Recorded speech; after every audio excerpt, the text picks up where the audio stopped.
जब बाड़ी की लिया सकता गड्डियां ਉਹ ਸਾਨੂੰ ਪਤਾ ਵਲੌਗ ਬਣਾ ਸਕਦਾ ਆਤਮਾ ਜੀ ਤੋਂ ਕੀ ਚੀਜ਼ ਹੈ ਉਹਨੇ ਜਿਹੜਾ ਗੱਡੀ ਨੂੰ ਕਪੜਾ ਲਾਇਆ ਜਾ ਤੁਰ ਜਾ ਤੈਨੂੰ ਆਖਿਆ ਲਾਇਆ ਬੀਬੀ ਨੇ ਪਾਣੀ ਨਾ ਚੱਲਦਾ ਨਹੀਂ ਯਾਰ ਮੈਂ ਜੀ अस्सलाम वालेकुम ਦੋਸਤੋ ਅੱਜ ਪਹਿਲਾ ਤੇ ਜ਼ਿੰਦਗੀ ਦਾ ਆਖਰੀ ਵਲੌਗ ਹੈ ਤੇ ਜ਼ਰੂਰ ਵੇਖਿਆ ਜੇ ਤੇ ਮੇਰੇ ਨਾਲ ਮੀਆਂ ਸਾਹਿਬ ਨੇ ਤੁਸੀਂ ਵੇਖ ਰਹੇ ਹੋ ਇਹ ਜਨਾਬ ਪਿੱਛੇ ਅਦੀਲ ਹੈ ਤੇ ਚਾਚੇ ਹੋਰਾਂ ਦਾ ਨਾਂ ਦਾ ਨਹੀਂ ਪਤਾ ਨਾਂ ਕੀ ਹੈ ਯਾਰ ਹੈ ਅਸ਼ਫਾਕ ਪਠਾ ਸਾਹਿਬ ਨੇ ਤੇ ਤੁਹਾਨੂੰ ਅੱਜ ਮੈਂ ਡੇਰੇ ਦੀ ਸੈਰ ਕਰਵਾਉਣਾ ਤੇ ਵਲੌਗ ਅੱਜ ਆਖਰੀ ਬੇਸ਼ੱਕ ਭਾਵੇਂ ਲਾਇਕ ਨਾ ਕਰਿਆ ਜੇ ਚਲਾ ਛੜਿਆ ਜੇ ਆਓ ਤੁਹਾਨੂੰ ਮਾਨੇ ਡੇਰਾ ਪੂਰਾ ਕਾਰਕਾਰੀ ਯਾਰ ਟੈਸੇ ਜਲਦੀ ਕਰ ਦੇਣਾ ਭਾ ਵਿੱਚ ਹੈ ਹੀ ਕੀ ਪਾਣੀ ਹੈ ਟਰੈਕਟਰ ਚ ਕਿ ਨਹੀਂ ਇਹ ਪਾਣੀ ਨਾ ਚੱਲਦਾ ਨਹੀਂ ਯਾਰ ਮੈਂ ਬਾਥਰੂਮ ਜਾਣਾ ਉਹਦਾ ਪੁੱਛਣ ਨਹੀਂ ਅੱਛਾ ਤੂੰ ਕੀ ਪੁਰਦਾ ਖੋਲਣ ਆਇਆ ਤੇ ਜੋ ਮੈਂ ਨਹੀਂ ਭਾਜੀ ਦੂਰ ਕੰਮ ਕਰ ਸਕਦਾ ਸਿੱਧੀ ਗੱਲ ਹੀ ਮੈਂ ਜਿਹੜਾ ਨਾ ਮੈਨੂੰ ਉਧਰ ਜਾਣਾ ਇਥੋਂ ਮੈਂ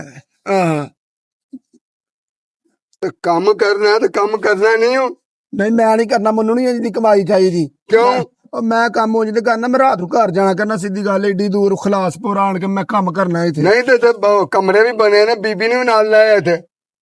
ਜਾ ਤੁਰ ਜਾ ਤੈਨੂੰ ਆਖਿਆ ਲਾਇਆ ਬੀਬੀ ਨੇ ਵੀ ਨਾਲ ਇੱਥੇ ਅਸੀਂ ਇੱਥੇ ਡੇਰਿਆਂ ਤੇ ਰਹਿਣਾ ਕਿ ਅਸੀਂ ਡੇਰਿਆਂ ਤੇ ਰਹਿਣ ਕਿੱਥੇ ਆ ਜੇ ਬੜਾ ਵੇਨਾ ਪਿਆ ਨਹੀਂ ਮੈਂ ਨਹੀਂ ਵੇਂਦਾ ਪਿਆ ਆ ਵੇਖ ਤੇ ਸਹੀ ਮੈਂ ਨਹੀਂ ਵੇਂਦਾ ਪਿਆ ਸਾਡੀ ਗਿਆ ਨਾਲ ਹੀ ਗੱਡੀ ਵੇਖ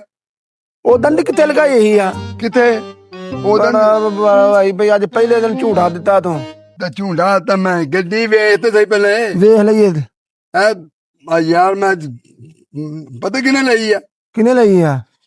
ਉਹ ਮੈਂ ਨਹੀਂ ਲਈ ਤੇਰੂ ਹੀ ਲਈ ਆ ਹੁਣ ਮਠਿਆਈ ਨਾ ਖਵਾਲਣੀ ਪਏ ਮੁਕਰਨਾ ਪਿਆ ਦਾ ਨਹੀਂ ਆ ਮੇਰੇ ਯਾਰ ਨੇ ਲਈ ਏ ਤੇਰਾ ਤੇ ਯਾਰ ਮੈਂ ਹੋਈ ਆ ਫਿਰ ਮੈਂ ਤਾਂ ਕੋਈ ਨਹੀਂ ਲਈ ਹੈ ਤੂੰ ਜਿਹੜੇ ਪੈਸੇ ਬਾਹਰੋਂ ਆਉਂਦੇ ਨੇ ਕਿੱਥੇ ਗਏ ਨਹੀਂ ਅੱਲਾ ਦੀ ਮਿਹਰਬਾਨੀ ਦੇ ਨਾਲ ਜਿੰਨੇ ਪੈਸੇ ਆਉਂਦੇ ਰਹੇ ਨੇ ਜਿੰਨੇ ਵੀ ਦੋਸਤਾਂ ਨੇ ਸਾਡੇ ਤੇ ਇੰਟਰਸਟ ਕਰਕੇ ਪੈਸੇ ਭੇਜੇ ਨੇ ਆ ਗੱਡੀ ਲੈਂਦੇ ਪਏ ਹੋ ਇਹ ਆਪਣੀ ਨਹੀਂ ਜੇ ਇਹਦੇ ਪੈਸੇ ਅਸੀਂ ਖਾਦੇ ਹੁੰਦੇ ਨਾ ਇਹ ਅੱਜ ਸਾਡੀ ਹੁੰਦੀ ਤੇ ਅੱਲਾ ਦੀ ਮਿਹਰਬਾਨੀ ਨਾਲ ਇਮਾਨਦਾਰੀ ਨਾਲ ਜਿਨ੍ਹਾਂ ਦੇ ਪੈਸੇ ਆਉਂਦੇ ਹਨ ਉਹਨਾਂ ਤੱਕ ਹੀ ਪਹੁੰਚਾਏ ਨੇ ਇਹ ਕੋਈ ਫਾਤਮਾ ਜਤੋਈ ਨਹੀਂ ਤੇਰੇ ਸਾਹਮਣੇ ਖਲੋਤੀ ਫਾਤਮਾ ਜੀ ਤੋਂ ਕੀ ਚੀਜ਼ ਹੈ ਉਹਨੇ ਜਿਹੜਾ ਗੱਡੀ ਨੂੰ ਕਪੜਾ ਲਾਇਆ ਹਾਂ ਗੱਡੀ ਤੋਂ ਲਾਇਆ ਆ ਯਾਰ ਗੱਲ ਸੁਣ ਮੇਰੀ ਮੈਂ ਨਾ ਇਹ ਗੱਡੀ ਲੈਣੀ ਰਜਬ ਭਾਰਤ ਕੋਲੋਂ ਹੈ ਹਾਂਜੀ ਰਜਬ ਬਾੜੀ ਕੀ ਲਿਆ ਸਕਦਾ ਗੱਡੀਆਂ ਉਹ ਸਾਨੂੰ ਪਤਾ ਵਲੌਗ ਬਣਾ ਸਕਦਾ ਉਹ ਵੱਖਰੀ ਗੱਲ ਸਾਡਾ ਕਰੇ ਨਾ